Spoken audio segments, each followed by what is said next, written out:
Okay, so hello everyone. I'm Akanksha and I welcome you all to the online platform of C4U.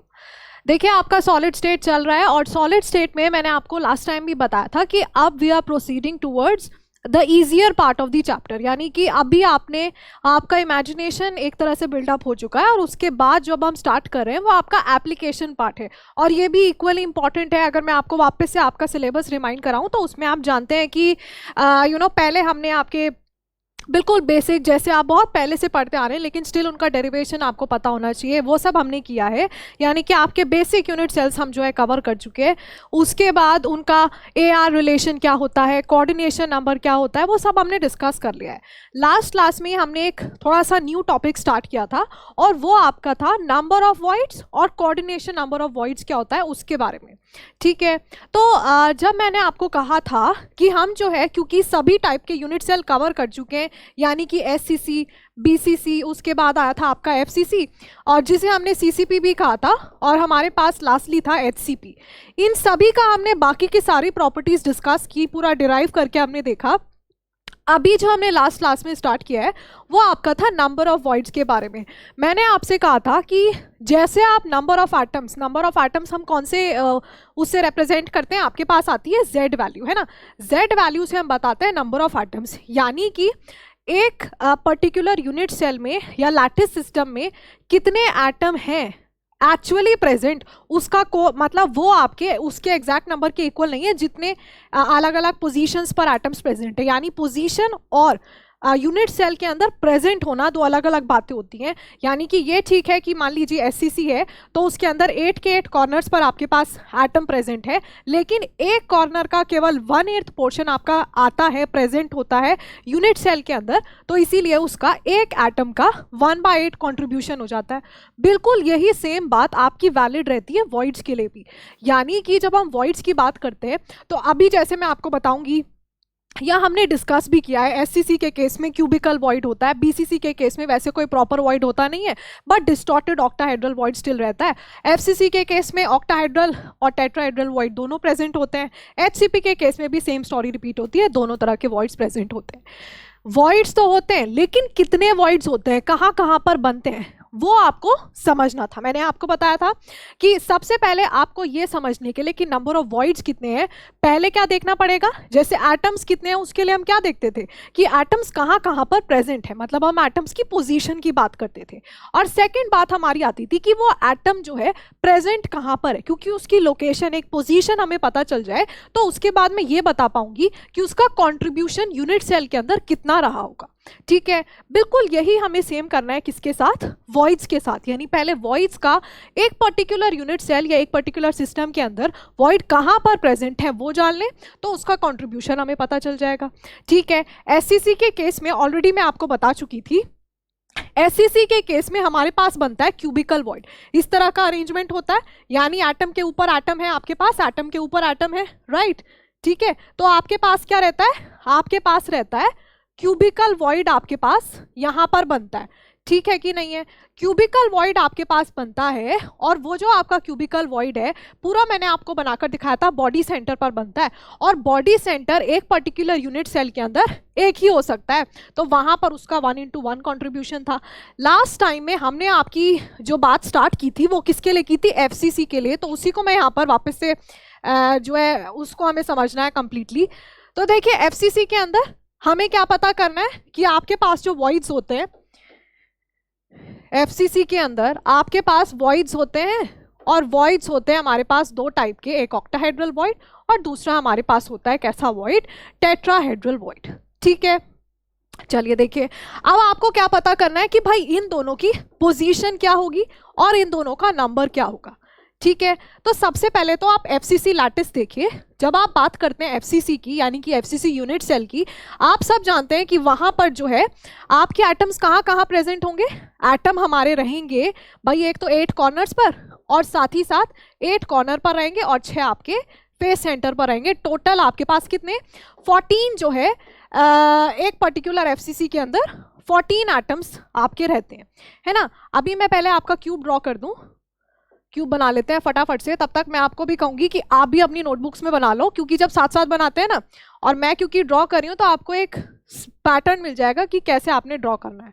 पूरा structure draw होने के बाद हल्का सा complicated लगता है, ठीक है, कुछ नहीं करना, क्यूब बनाना है। अब देखो वैसे तो मैं आपको बता चुकी हूँ कि भाई जो हमारा एफसीसी होता है, क्या कहा मैंने, एफसीसी के अंदर जब आप एफसीसी ड्रॉ करते हो उसके अंदर 8 आपके कॉर्नर पर प्रेजेंट होते हैं और 6 हमारे फेस सेंटर पर प्रेजेंट होते हैं, ठीक है। लेकिन साथ ही साथ याद रखिएगा कि यहां पर आपके पास होता ये है कि मतलब जो अभी मैं एटम बनाने वाली हूं ना, वो केवल वो वाले एटम्स होंगे जो आपका ऑक्टाहेड्रल वॉइड फॉर्मेशन में यूज होंगे। यानी कि यहां पर मैं पहले ही लिख देती हूं कि मैं जो आपको बता रही हूं वो केवल ऑक्टाहेड्रल वॉइड के रिस्पेक्ट में बता रही हूँ, ठीक है। यहां पर जो एटम्स मैं ड्रॉ करूंगी, यानी कि आप एटम लीजिए, एक आप मानिए ये वाले फेस सेंटर पर प्रेजेंट है, एक आप मानिए ये जो पीछे वाली बैक साइड है इधर प्रेजेंट है, इसको थोड़ा और दूर बना दें, अगर इधर प्रेजेंट है बैक साइड पे, एक इसके सामने, यानी कि अगर ये वाली वॉल है तो इसके जस्ट सामने वाली वॉल पर एक इधर प्रेजेंट है एटम, और एक जो आपकी आगे वाली साइड है, ठीक है, आगे वाली साइड है तो उसको मैं इधर बना देती हूँ। मान लो एक आपके पास इधर प्रेजेंट है, ठीक है, इसको थोड़ा पीछे बनाते तो भी चलेगा, ये पीछे वाली वॉल पर प्रेजेंट है मेरा, ये मेरी आगे वाली ये वाली फेस पर, ये जो आप समझ सकते हो कैमरा के पीछे है ना वॉल, उस पर प्रेजेंट है, ठीक है। अब देखिए मैं इनको क्या कर सकती हूँ, चारों को ज्वाइन कर देती हूँ। क्या बन रहा है मेरे पास एक स्क्वायर प्लेनर वॉइड बन रहा है कि नहीं बन रहा है ना। और आप पूछेंगे क्या ये चारों एटम्स आपस में टच कर रहे हैं? हाँ जी बिल्कुल। कैसे पता चल रहा है? लास्ट क्लास में ही बताया था मैंने आपको कि एक फेस सेंटर अपने नियरेस्ट जितने भी फेस सेंटर्स होते हैं उनको टच करता है, बताया था कि नहीं? याद करिए मैंने आपको क्या कहा था कि आपका ये जो फेस सेंटर है वो अभी, चलिए पहले इसको मैं पूरा कर देती हूँ ऑक्टाहेड्रल वॉइड को, उसके बाद वही वाली बात जो हमने लास्ट क्लास में डिस्कस की थी वो यहाँ पर रिपीट होगी और वही बात यहाँ पर यूज भी हो रही होगी। अब भाई मुझे ऑक्टाहेड्रल वॉइड बनाना है, स्क्वायर प्लेनर बन चुका है। कैसे बनता है ऑक्टाहेड्रल वॉइड? आप स्क्वायर प्लेनर वॉइड बनाइए, यानी कि 4 एटम आपके पास अरेंज्ड है ना, वहां क्या बना? Square planar void. Square planar void पर एक एटम ऊपर से एक एटम नीचे से पूरा क्या बनकर रेडी हो जाता है? आपका ऑक्टाहेड्रल वॉइड। यानी कि यहां पर मैंने रखा एक एटम, उसके बाद यहां एक एटम, और फिर इसको आप, ये जो मेरा बनकर रेडी होगा वो क्या आएगा? ये मेरा जो बनकर रेडी होगा दिस इज ऑक्टाहेड्रल वॉइड, ठीक है।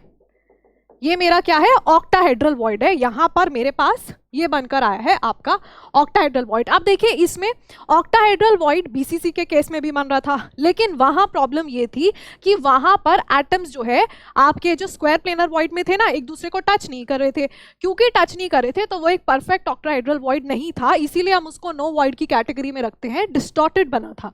अब क्वेश्चन यहाँ बनता है कि ये जो आपका ऑक्टाहेड्रल वॉइड बना है, is it perfect octahedral void? क्या इसको आप ऑक्टाहेड्रल वॉइड की कैटेगरी में काउंट करेंगे?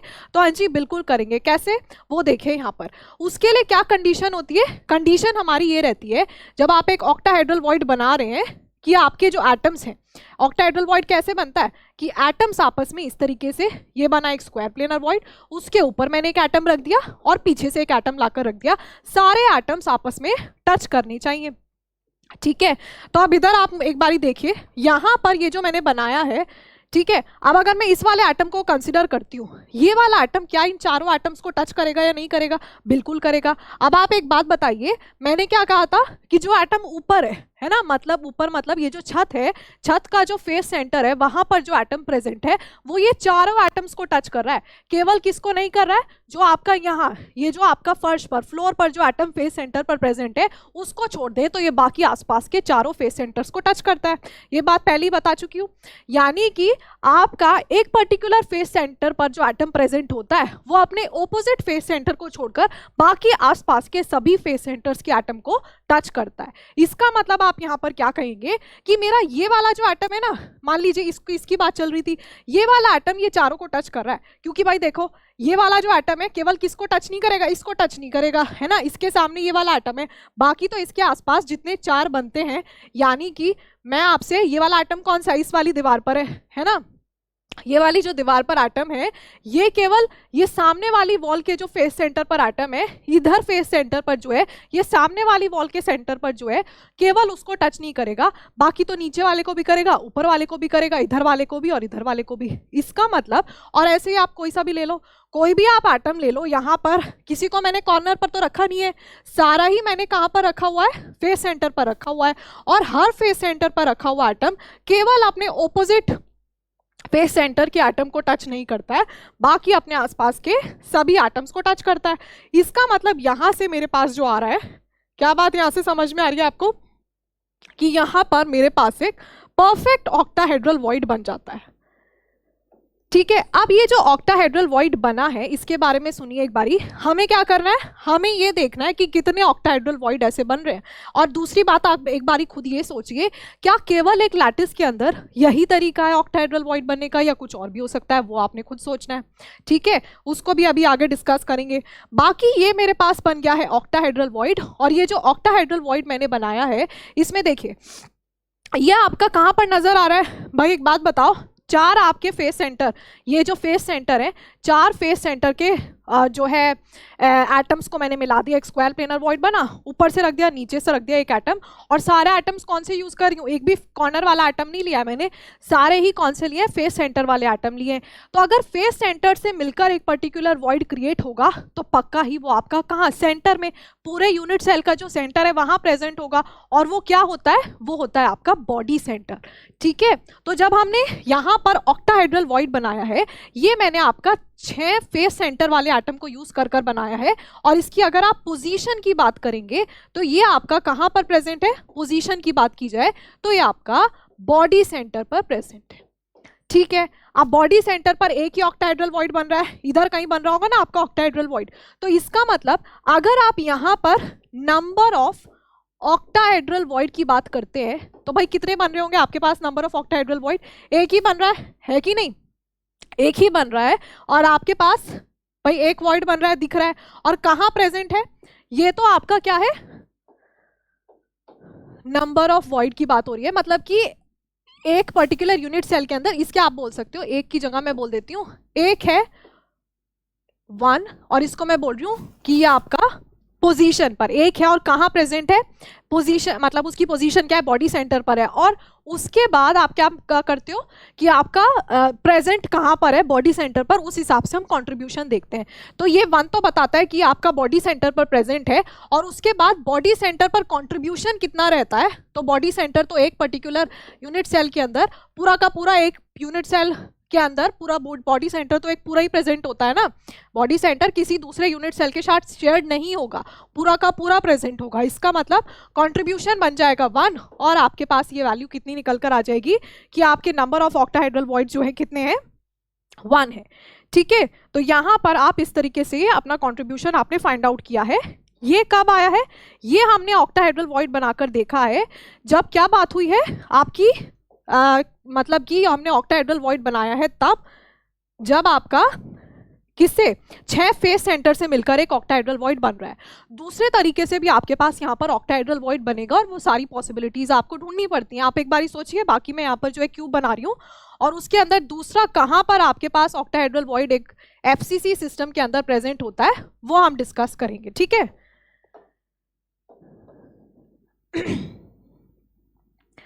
तो मैं आपको भी बोलूंगी कि आप भी जो है साथ साथ क्यूब बनाइए एफसीसी लैटिस के लिए हम। और भाई एफसीसी में फिर से बता रही हूँ, होते तो टोटल 14 एटम्स हैं, यानी कि 6 आपके फेस सेंटर पर, और कहाँ होते हैं, 8 आपके कॉर्नर्स पर प्रेजेंट होते हैं। लेकिन मैं आपके लिए सिर्फ वो वाले एटम्स बना रही हूँ जिनसे मेरे पास, जिनका मुझे काम है, यानी कि जिनसे मेरे पास क्या बन जाएगा, ऑक्टाहेड्रल वॉइड बनकर रेडी हो जाएगा। ठीक है, अब देखिएगा इसमें ये जो मैंने बनाया है ना, देखिए अब इसमें जो मैंने बनाया, मैं क्या करती हूँ, यहाँ से मैं कुछ एटम सेलेक्ट करती हूँ। एटम्स कौन कौन से मैं सेलेक्ट कर रही हूँ, 2 एटम्स तो ले लेती हूँ मैं आपके ये कॉर्नर वाले, एक ये कॉर्नर, एक इसके ये सामने वाला कॉर्नर, ये 2 एटम्स मैंने ले लिए। ठीक है, और अब क्या करेंगे, ये जो कॉर्नर है इसके सामने इधर इसी प्लेन में जो मेरे पास फेस सेंटर प्रेजेंट है ना, इस वाले प्लेन में जो फेस सेंटर प्रेजेंट है, उसका एटम ले लेती हूँ। ठीक है, अब अगर इधर इस वाले प्लेन में मेरे पास एक फेस सेंटर पर एटम प्रेजेंट है, तो अगर आप इधर जाएंगे, है ना, यहां से एक और यूनिट सेल शुरू हो रहा होगा, यानी कि ये जो छत है, ये जो आपके पास छत है, इसके जस्ट साइड से एक और इस तरह से स्टार्ट हो रही होगी कि नहीं, यहां पर इस तरीके से एक और साइड में एक प्लेन शुरू हो रहा होगा, है ना, बस उसको मैंने ड्रॉ किया है।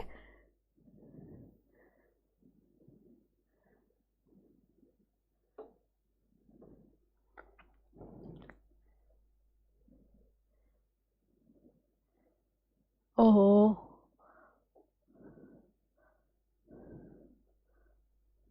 ठीक है, तो बना लेना, अच्छे से बनाना आप अपनी नोटबुक्स में, और ये आपस में ज्वाइन किया हुआ है। तो मैं क्या कर रही हूँ, ये जो इसके जस्ट साइड में एक और यूनिट सेल फिर से रेडी हो रहा है, इधर भी एक, यहाँ पर इसके फेस सेंटर होगा, इसके फेस सेंटर पर भी एक एटम जरूर रहा होगा, है ना। तो यहाँ पर ये जो आपके पास फेस सेंटर्स पर एटम है, अभी मैंने क्या किया है, ये वाला जो आपका लैटिस था जो हम कंसीडर कर रहे हैं, उसके दो कॉर्नर्स पर ले लिया एटम, और उनके जो सामने वाला फेस सेंटर है, एक ये वाला, और जो दूसरी वाली छत पर इसके साइड में जस्ट एक फेस सेंटर जो यूनिट सेल बना हुआ होगा, उसकी छत से मैंने एक फेस सेंटर एटम ले लिया है। और मेरे पास यहाँ पर क्या क्रिएट हो जाएगा बताइए, अगर मैं इनके जो सेंटर्स हैं, इनके सेंटर्स को ज्वाइन करती हूँ, इनके सेंटर्स को मैं ज्वाइन करूंगी, तो मेरे पास एक क्या क्रिएट हो गया, ये स्क्वायर प्लेनर वॉइड क्रिएट हो गया है। मुझे क्या करना है, ऑक्टाहेड्रल वॉइड बनाना है।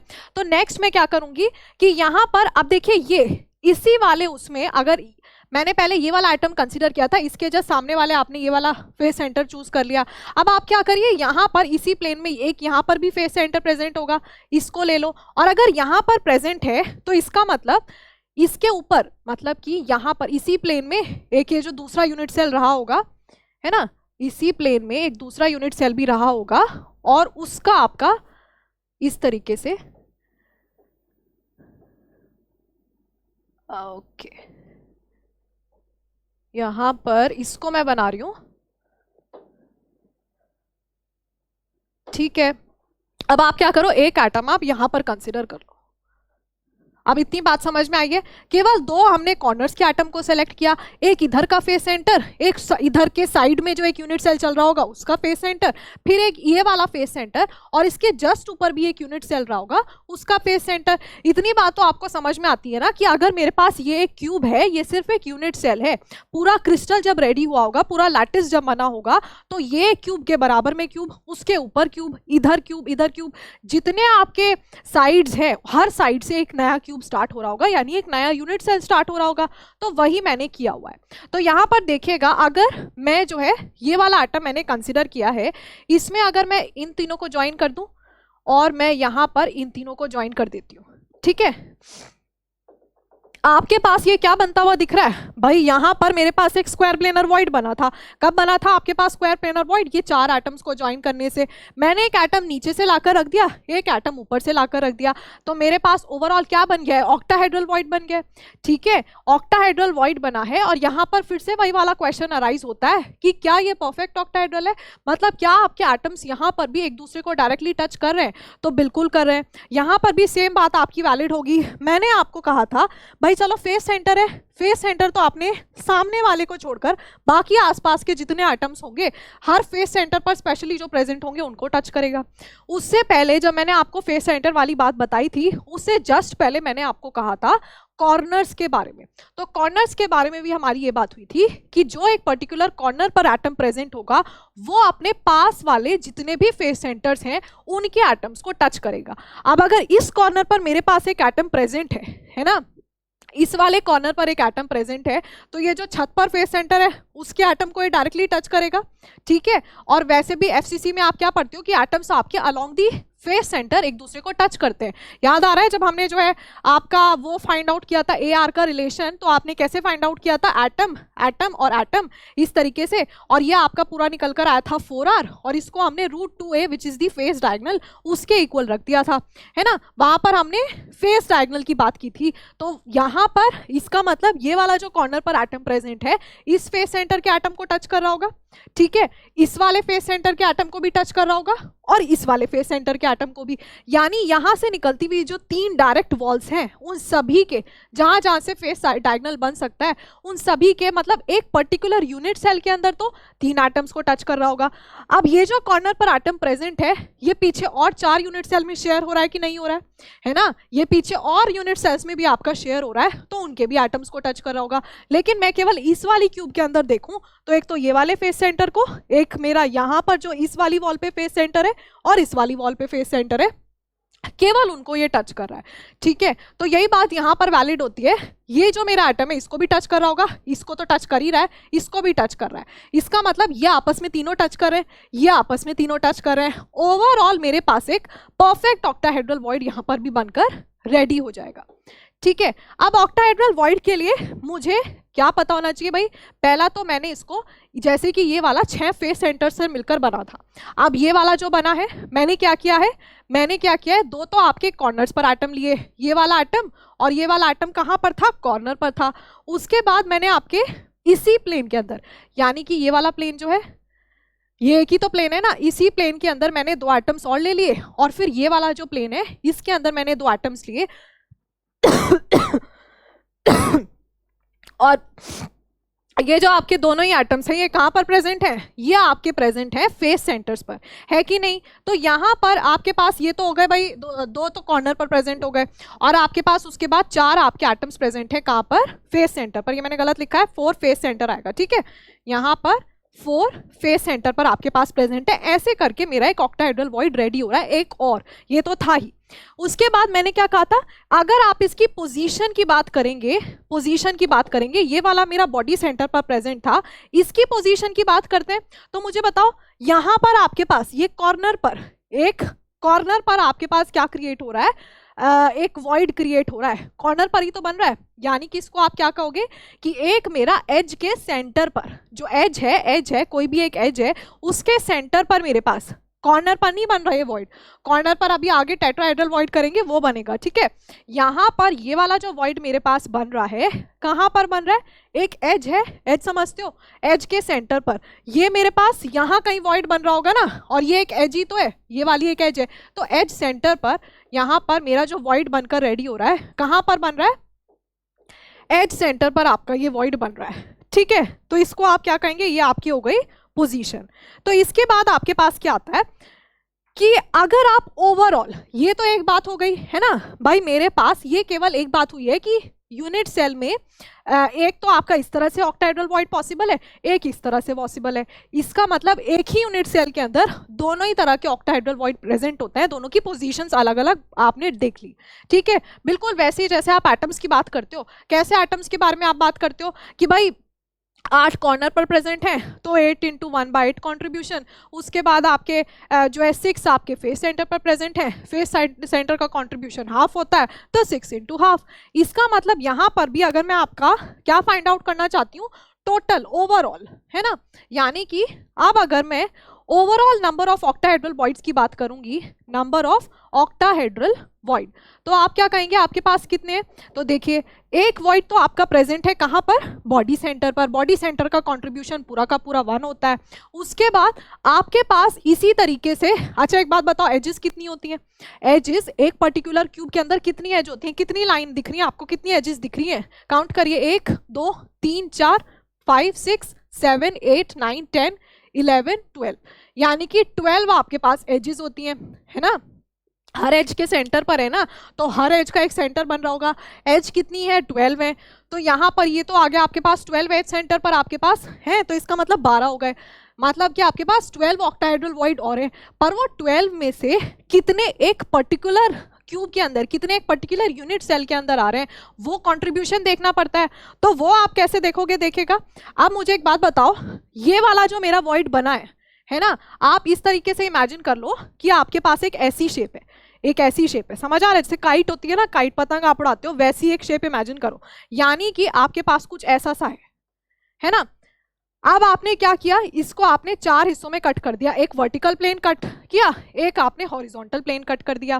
तो इससे क्या होगा, मेरा ये 4 हिस्सों में बट चुका है। तो ऐसा ही तो कुछ हो रहा है। मेरे पास एक ऑक्टाहेड्रल वॉइड है, ऑक्टाहेड्रल वॉइड को मैं अगर ये वाला प्लेन, ये इधर एक ही पूरा ऑक्टाहेड्रल वॉइड बन रहा है मेरे पास, यहाँ कहीं बीच में होगा, इसे मान लो ये मेरा ऑक्टाहेड्रल वॉइड है। अब ये जो ऑक्टाहेड्रल वॉइड बना है इसमें आपका एक तो ये वाला जो प्लेन है इसको ऐसे बीच से कट कर रहा है ना, बीच से एक प्लेन ये कट कर रहा है, दो हिस्सों में इसने इसको डिवाइड कर दिया। एक ये ऊपर वाला प्लेन है तो वो भी इसको कट कर रहा है, दो हिस्सों में वो भी इसको डिवाइड कर रहा है। इसका मतलब कुल मिलाकर मेरा एक ये जो ऑक्टाहेड्रल वॉइड है, एक ये जो ऑक्टाहेड्रल वॉइड है, ये आपका यहाँ पर ये जो मेरा एक ऑक्टाहेड्रल वॉइड है ना, ये आपका इस तरीके से चार उसमें डिवाइड हो रहा है, चार पार्ट्स में डिवाइड हो रहा है। कहने का मतलब ये हुआ कि एक तो इधर इस वाले क्यूब के अंदर आ रहा होगा, इस वाले यूनिट सेल के अंदर, एक इसके अंदर भी आ रहा होगा, इसके अंदर भी और इसके अंदर भी, सबके अंदर इसका हिस्सा आ रहा है, तो इक्वल पार्ट प्रेजेंट होगा ना। तो अगर चार क्यूब में ये शेयर हो रहा है तो इसका मतलब एक क्यूब में इसका कितना पोर्शन आ रहा होगा, 1/4, है ना। मैंने इसके चार टुकड़े कर दिखाया आपको, एक वर्टिकल प्लेन पास करो, एक हॉरिजॉन्टल, तो कितने पार्ट्स बनते हैं, चार पार्ट्स बनते हैं, और हर पार्ट आपका कितना 1/4 जाएगा। मतलब एक क्यूब के अंदर ऑक्टाहेड्रल वॉइड का कितना 1/4 पोर्शन प्रेजेंट होगा। तो इसका मतलब कॉन्ट्रीब्यूशन कितना बनता है, कॉन्ट्रीब्यूशन बनता है ये जो 12 प्रेजेंट है उनका 12 इंटू 1/4। इसका मतलब क्या आया, 1 + 3 विच इज इक्वल टू 4। ठीक है, ये आपके पास क्या आ गया, नंबर ऑफ ऑक्टाहेड्रल वॉइड आ जाता है। तो ये वाली बात आपने ध्यान रखनी है। कैसे हम फाइंड आउट करते हैं ऑक्टाहेड्रल वॉइड्स आपका जो है किसके अंदर भाई, एफसीसी के अंदर। सब बता देते हैं आपको, ऑक्टाहेड्रल वॉइड इतने होते हैं, टेट्राहेड्रल वॉइड इतने होते हैं, और जो है यहाँ प्रेजेंट होते हैं, वहाँ प्रेजेंट होते हैं, वो उन दोनों के बीच में आपको रिलेशन भी बता दी जाएगी।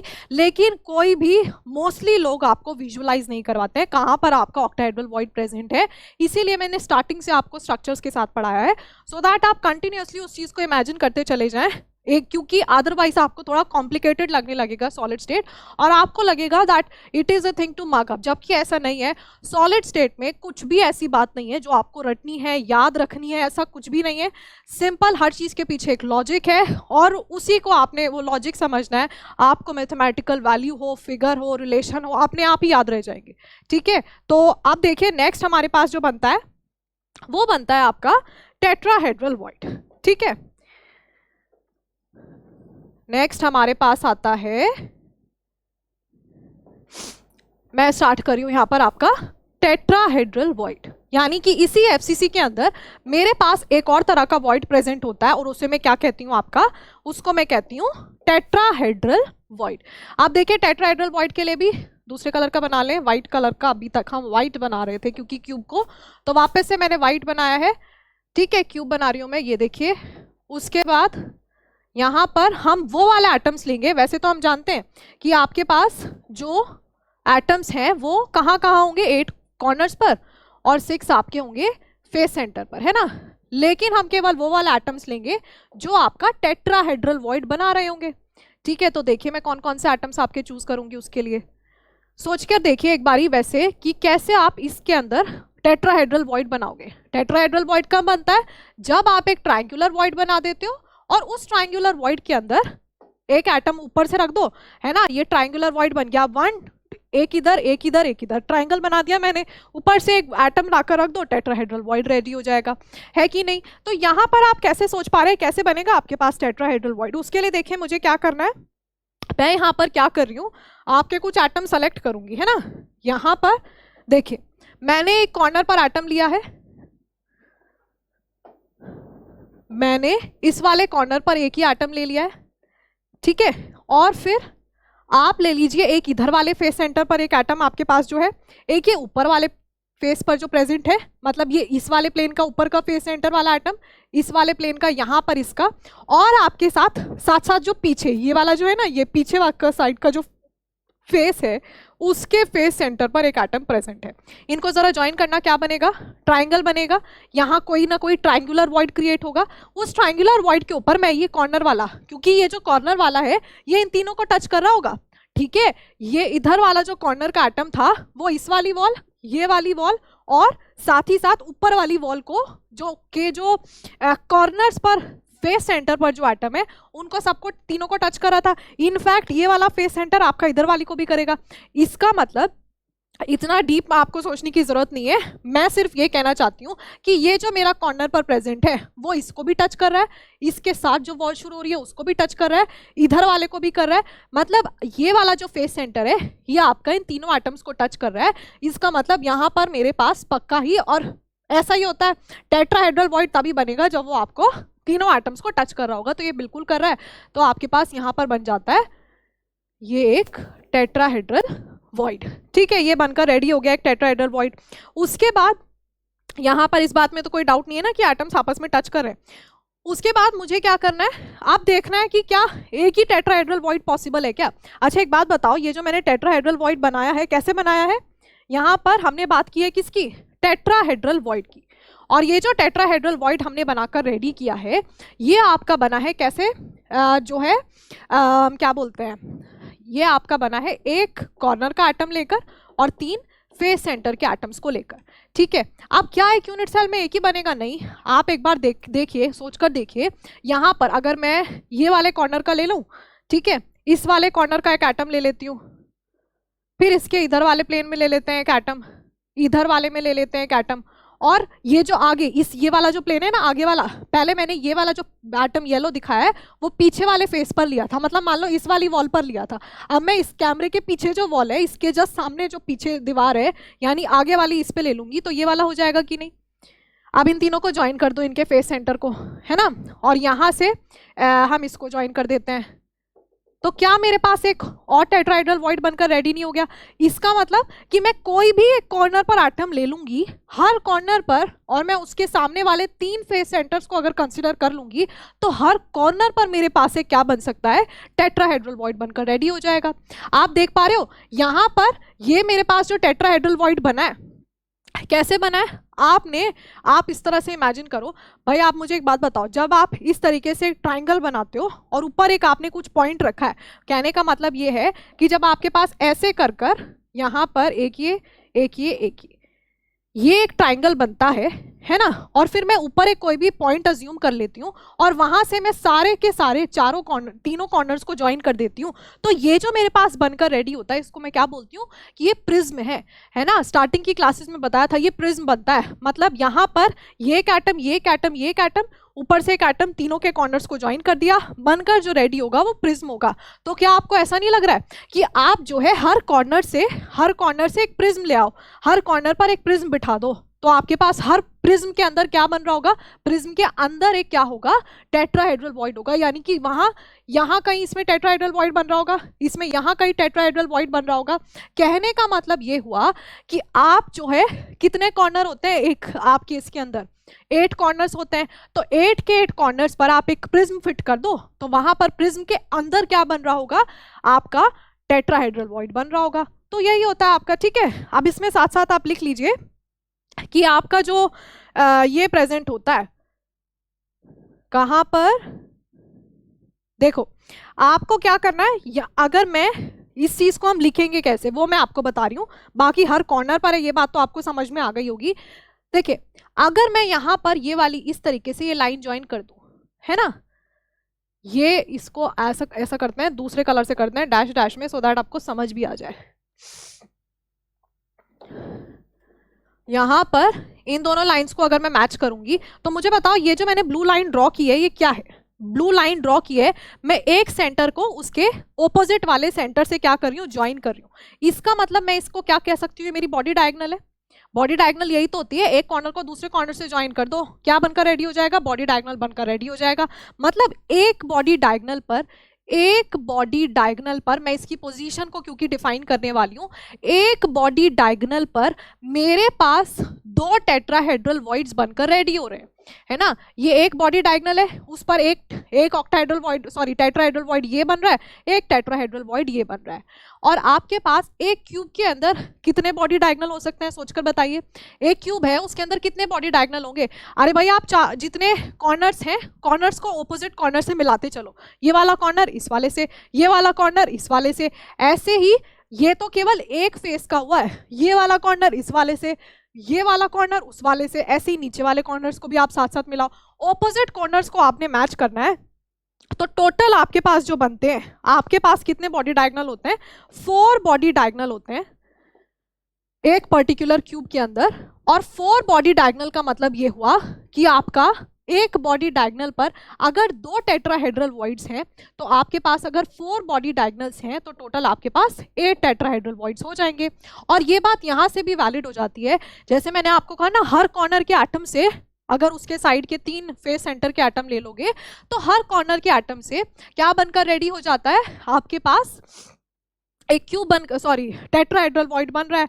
तो इसका मतलब हर कॉर्नर पर, कॉर्नर कितने हैं, 8 कॉर्नर है, हर कॉर्नर पर आप क्या ले लेंगे, एक प्रिज्म लगा देंगे, तो एक क्या बन रहा है, बीच में से एक टेट्राहेड्रल वॉइड बन रहा है। इसका मतलब कितने कॉर्नर होते हैं, 8। 8 पे क्या रखना है, प्रिज्म। प्रिज्म के अंदर क्या प्रेजेंट है, टेट्राहेड्रल वॉइड। और अगर आप सोचें उस बात को ध्यान से, तो एक बात बताइए, अगर मैं इस तरह से नहीं भी कैलकुलेट करूंगी तो प्रिज्म है, प्रिज्म को कहाँ रखना है, कॉर्नर पर रखना है। तो प्रिज्म मेरा पूरा का पूरा है ना, प्रिज्म के अंदर टेट्राहेड्रल वॉइड बन रहा है। ये जो बनाया है वहां यहाँ कहीं बीच में टेट्राहेड्रल वॉइड बन रहा होगा, और ये जो प्रिज्म है मेरा पूरा ऐसे, मतलब कि इस कॉर्नर पर रख रही हूँ तो ऐसे बाहर की तरफ निकल रहा है, और ये मेरा कहाँ, बाहर मतलब अंदर की तरफ खुल रहा है, एक तरह से आप ये कह सकते हो। किसके अंदर, यूनिट सेल के अंदर। तो मतलब ये मेरा पूरा का पूरा आ कहाँ रहा है, यूनिट सेल के अंदर आ रहा है। तो यानी ये पूरा टेट्राहेड्रल वॉइड पूरा का पूरा मेरा यूनिट सेल के अंदर ही प्रेजेंट है। तो अगर वो मेरा यूनिट सेल के अंदर ही प्रेजेंट है, इसका मतलब क्या होता है कि वहां पर मुझे उसका कंट्रीब्यूशन 8 कॉर्नर पर प्रेजेंट है, कंट्रीब्यूशन कितना, 1 लेना पड़ेगा, यानी कि वहां से भी मेरे पास 8 टेट्राहेड्रल वॉइड्स निकल कर आएंगे। ठीक है, अब आपसे चलिए, हाँ मतलब कि आपको मैं इस तरीके से लिख दूं, इसको समराइज करने की आई डोंट थिंक की जरूरत है, यहाँ पर वैसे लिखा ही हुआ है कि आपका जो है 4 बॉडी डायगोनल पर 2 into 4 हो गया, तो इसको मैं नहीं लिखती हूँ, है ना। 8 टेट्राहेड्रल वॉइड, दूसरे तरीके से प्रिज्म वाले अप्रोच से चलोगे तभी भी आपको ये समझ में आएगा कि जो है 8 टेट्राहेड्रल वॉइड्स आपके पास होते हैं। अब इसी बात को अगर हम समराइज कर लें, यानी कि देखिए समराइज करने से मैं आपको क्या कह रही हूँ, नेक्स्ट स्लाइड पर चलते हैं। जब हमने बात की किसकी, एफसीसी की, तो एफसीसी के केस में हमारे पास जो है एफसीसी की हमारे पास क्या आ रहा है कि भाई हमारे पास 2 तरह के वॉइड होते हैं, एक ऑक्टाहेड्रल वॉइड होता है, एक मेरे पास टेट्राहेड्रल वॉइड होता है। ऑक्टाहेड्रल वॉइड की बात करेंगे, यानी कि उसके अगर आप बात करते हो पोजीशन और पोजीशन की, पहली बात कर, पोजीशन और नंबर आता है ना, पोजीशन की बात करेंगे तो एक बॉडी सेंटर पर है, और आपका दूसरा कहाँ प्रेजेंट था, 12 आपके प्रेजेंट है कहाँ पर, एज सेंटर पर, है ना। एक बॉडी सेंटर पर है और एक एज सेंटर पर प्रेजेंट है। नंबर की हमने बात की तो नंबर निकल कर आया इसका 4। उसके बाद आती है आपकी बात टेट्राहेड्रल वॉइड की। टेट्राहेड्रल वॉइड की बात करेंगे, पहली पोजीशन और दूसरा आपका किसकी, नंबर की। पोजीशन कहाँ पर प्रेजेंट है, ये आपके पोजीशन की बात करते हैं अगर टेट्राहेड्रल वॉइड के, तो आपके वो प्रेजेंट होते हैं भाई जो है इधर क्या बोलते हैं, कहाँ अभी अभी देख कर आए हो, अलोंग दी बॉडी डायगोनल, है ना। उसको आप प्रॉपरली कहोगे तो क्या कहोगे, अलोंग दी बॉडी डायगोनल। इसका मतलब आपके पास 4 बॉडी डायगोनल पर रहते हैं और कितने निकल कर आते हैं, 8, और एक्चुअली नंबर भी कितना आया, 8 आया। ठीक है, आप ये बात समझ रहे हो ना, यहाँ जो मैंने 8 लिखा है उस तरीके से यहाँ मैं 13 लिखूंगी, मतलब 12 प्लस 1 यहाँ, एक बॉडी सेंटर पर है, 12 यहाँ है, लेकिन एक पर्टिकुलर यूनिट सेल के अंदर तो 4 ही आते हैं, तो ऐसा नहीं है। अच्छा ठीक है भाई, आपके पास जो है 12 तो एज सेंटर पर प्रेजेंट है, एक बॉडी सेंटर में, 12 + 1 हो गया 13, नहीं, नंबर ऑफ एक पर्टिकुलर यूनिट सेल में 4 ही है। कॉन्ट्रीब्यूशन से ये बात हमें पता चलती है। ठीक है, तो इसका मतलब एक एफसीसी के अंदर आपके पास देखिए, एफसीसी के अंदर ऑक्टाहेड्रल वॉइड तो मेरे कितने प्रेजेंट होते हैं, 4 प्रेजेंट होते हैं। एफसीसी के अंदर ऑक्टाहेड्रल वॉइड्स होते हैं 4, और एफसीसी के अंदर ही जो आपके टेट्राहेड्रल वॉइड्स हैं कितने प्रेजेंट होते हैं, आपके पास 8। तो इसका मतलब टोटल मेरे पास जो है 4 + 8 कितना, 12 आ गया। 12 वॉइड्स आपके पास होते हैं, और इनका ब्रेकडाउन आपने देखना है कहाँ कौन सा वॉइड आपका प्रेजेंट रहता है। ठीक है, और ये 4 बॉडी डायगोनल वाली अप्रोच से कर लो, या फिर आपका प्रिज्म वाली अप्रोच से आप चले जाओ, तो वो 8 × 1 आ जाएगा, which is again equal to 8। अब मुझे एक बात बताइए, यहां से आपको क्या बात समझ में आ रही है कि एफसीसी के केस में जो आपका ऑक्टाहेड्रल वॉइड होता है दैट इज इक्वल टू, याद करिए एफसीसी की जेड वैल्यू, जेड एफसीसी कितना होता था, नंबर ऑफ एटम्स कितने होते थे, 4, ऑक्टाहेड्रल वॉइड कितने निकल कर आए हैं, 4। तो क्या आप ऐसा नहीं लिख सकते हो कि number of octahedral void in FCC is equal to Z of FCC which is equal to 4।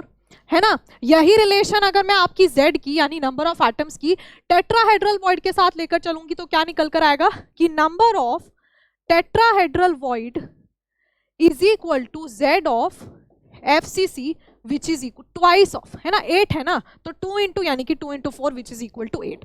यहाँ से मुझे आप लोगों को एक बात समझ में आ रही होगी कि आपके जो ऑक्टाहेड्रल वॉइड होते हैं वो Z वैल्यू के इक्वल होते हैं, टेट्राहेड्रल वॉइड आपके ट्वाइस ऑफ Z वैल्यू के इक्वल होते हैं। ये एक जनरलाइज्ड बात है, ठीक है। मैंने आपको कहा था ना कि एफसीसी के केस में तो आपने ये फाइंड आउट कर लिया कि कहाँ पोजीशन कहाँ है वॉइड की और जो है वॉइड प्रेजेंट कितने हैं, लेकिन जब आप एचसीपी के केस की बात करोगे तो एचसीपी में आपको ये जानना ज़रूरी नहीं है। मतलब कि एचसीपी का इतनी जितना पिछले क्लास में डायग्राम और ये वो ड्रॉ किए हैं वो अगर आपको थोड़े से कॉम्प्लिकेटेड लगे तो एचसीपी आपको अभी तो समझ में नहीं आएगा, उतना आपका अभी इमेजिनेशन लेवल नहीं है। By the end of the classes हम ट्राई करेंगे उसको हम डिस्कस कर पाते हैं अगर, अदरवाइज इतना इंपॉर्टेंट नहीं है आपके लिए। केवल आपको इतना पता होना चाहिए कि एचसीपी के अंदर आपके पास कितने नंबर्स होते हैं। मैंने कहा था ना सिर्फ नंबर की बात करेंगे हम, कितने ऑक्टाहेड्रल कितने टेट्राहेड्रल रहते हैं, पोजीशन से हमें कोई लेना देना नहीं है। एचसीपी के केस में अभी आप उसको इमेजिन नहीं कर सकते, इस बात को आप समझ लीजिए, ठीक है। तो अगर आप किसकी बात करते हैं एचसीपी की, इन केस ऑफ एचसीपी, मैं एचसीपी की क्यों बात कर रही हूँ, मैंने एचसीपी यहाँ पर नाम क्यों लिया, क्योंकि हम ऑक्टाहेड्रल और टेट्राहेड्रल वॉइड की बात कर रहे हैं। यानी ऐसा यूनिट सेल जिसके अंदर ऑक्टाहेड्रल वॉइड भी हो और टेट्राहेड्रल वॉइड भी हो। तो ऐसा यूनिट सेल तो केवल कौन सा होता है, ऐसा यूनिट सेल केवल बीसीसी से एससीसी से स्टार्ट करते हैं। एससीसी के अंदर क्यूबिकल वॉइड होता है, बीसीसी में होता ही नहीं है, या कह सकते हैं कि डिस्टॉर्टेड ऑक्टाहेड्रल होता है। उसके बाद एफसीसी पर आ जाओ, एफसीसी और एचसीपी दोनों ही एचसीपी का 2D बेस यूज कर बनाए जाते हैं और दोनों ही केसेस में ऑक्टाहेड्रल और टेट्राहेड्रल वॉइड बनते हैं। इसका मतलब एफसीसी के अलावा केवल एक एचसीपी के अंदर हमें ऑक्टाहेड्रल वॉइड भी देखने के लिए मिलेगा और टेट्राहेड्रल वॉइड भी देखने के लिए मिलेगा। याद करिए कि ये किसके इक्वल आएगा, जितनी मेरी Z वैल्यू होती है एचसीपी की। यहाँ से मुझे रिलेशन समझ में आ रही है ना कि जो यूनिट सेल है उसके Z वैल्यू के इक्वल मेरे नंबर ऑफ ऑक्टाहेड्रल वॉइड्स होते हैं, उससे उसकी 2 से मल्टीप्लाई कर दो तो टेट्राहेड्रल वॉइड्स होते हैं।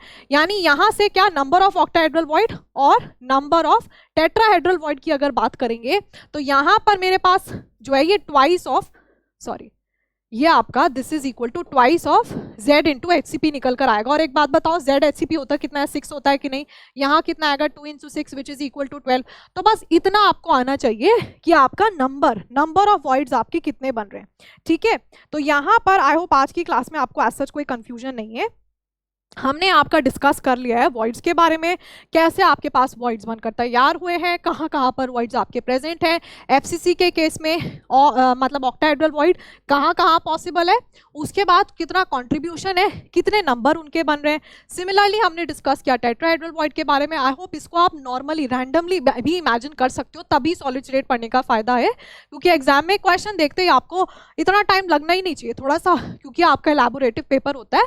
तो आप उसको केवल मतलब आंसर की प्रेजेंटेशन पर थोड़ा बहुत आपको ध्यान जाना चाहिए, अदरवाइज आपको दिमाग में आंसर पहले ही क्लियर होना चाहिए कि इसका ये होने वाला है, ठीक है।